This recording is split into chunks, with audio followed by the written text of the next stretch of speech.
Hello everyone, कैसे आप सब। आप सबका अपने चैनल में स्वागत है। आज मैं आपको प्रेरक प्रसंग सुनाने जा रहा हूँ।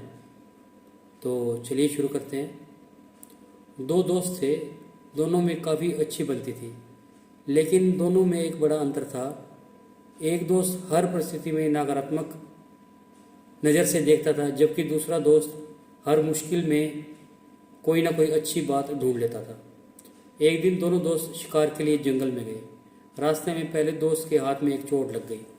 चोट एक धारदार चीर की लगी थी, इसलिए उसका अंगूठा कट गया था। जब उसने दुखी मन से दूसरे दोस्त को हाथ दिखाया तो उसने सहानुभूति जताते हुए कहा, इसमें कुछ अच्छा ही होगा, तुम चिंता मत करो। दोस्त की यह बात सुनकर चोटिल दोस्त आग बबूला हो गया।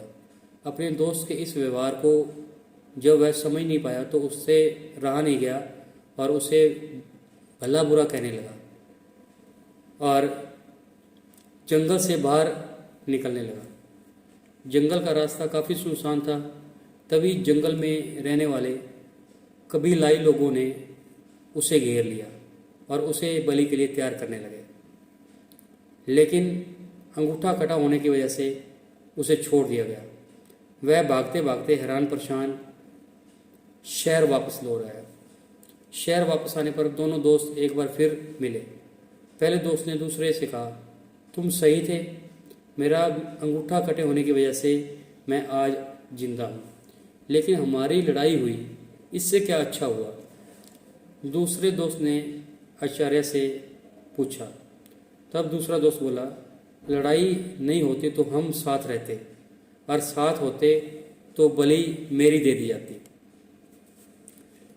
पहले दोस्त को सकारात्मक नज़रिया समझ आने लगा। इस प्रेरक प्रसंग से हमें यह शिक्षा मिलती है कि जीवन में प्रत्येक परिस्थिति में सकारात्मक रहें। जीवन में हर वक्त हर परिस्थिति सामान्य नहीं रहती। कभी भी जीवन में विपरीत परिस्थितियां भी आती हैं, लेकिन हमें सहजता और धैर्यपूर्ण उनका सामना करना चाहिए, क्योंकि हमेशा विपरीत परिस्थितियों से ही हमें सीखने को मिलता है। विपरीत परिस्थितियां ही हमें सफलता की ओर कार्य करने के लिए मजबूर करती हैं। यही उनकी अच्छाई होती है। तो आपको ये प्रेरक प्रसंग कैसा लगा? मैं आपको एक और प्रेरक प्रसंग सुनाने जा रहा हूँ, तो आप वो भी थोड़ा ध्यान से सुने। एक राजा को किसी महत्वपूर्ण व्यक्ति ने दो बहुत अच्छी नस्ल के बाज दिए। राजा ने भी सम्मानपूर्वक उसको स्वीकार कर लिया और वादा किया कि वह उनकी उचित देखभाल करेंगे। राजा को दोनों बाज बहुत पसंद आए। उन्होंने इन बाजों को देखभाल के लिए एक व्यक्ति को नियुक्त किया।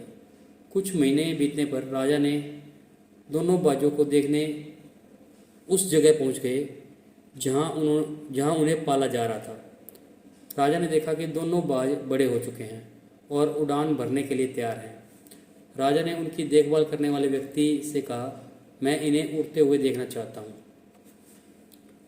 आदमी से इशारा मिलते ही दोनों बाज उड़ान भरने लगे, लेकिन एक बाज तो ऊंचा उड़ता रहा, दूसरा कुछ ऊपर जाकर वापस उसी डाल पर बैठ गया जहाँ से उसने उड़ान भरी थी।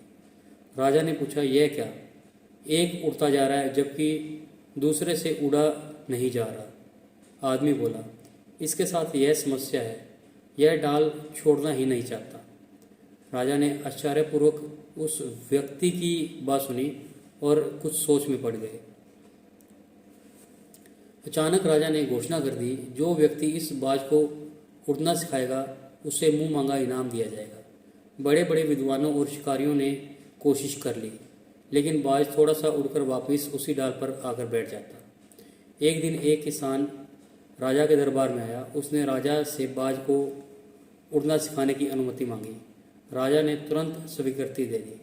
वे देखना चाहते थे कि जो काम बड़े बड़े विद्वान नहीं कर पाए, वह काम एक छोटा सा किसान कैसे कर सकता है।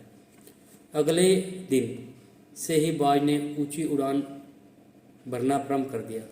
राजा ने किसान से कौतूहलवश पूछा, यह तुमने कैसे किया? किसान ने कहा, मैं तो एक साधारण आदमी हूँ, मैंने बस वह डाल ही काट डाली जिस पर बैठने का वह आदी हो गया था। यह सुनकर राजा खुश हुआ और उसने किसान को मुंह मांगा इनाम दे दिया। इस प्रेरक प्रसंग से हमें यह शिक्षा मिलती है कि अपनी क्षमताओं को विस्तार दें। पूरी दुनिया में ऐसा कोई कार्य नहीं जिसको कोई व्यक्ति पूरा ना कर सके।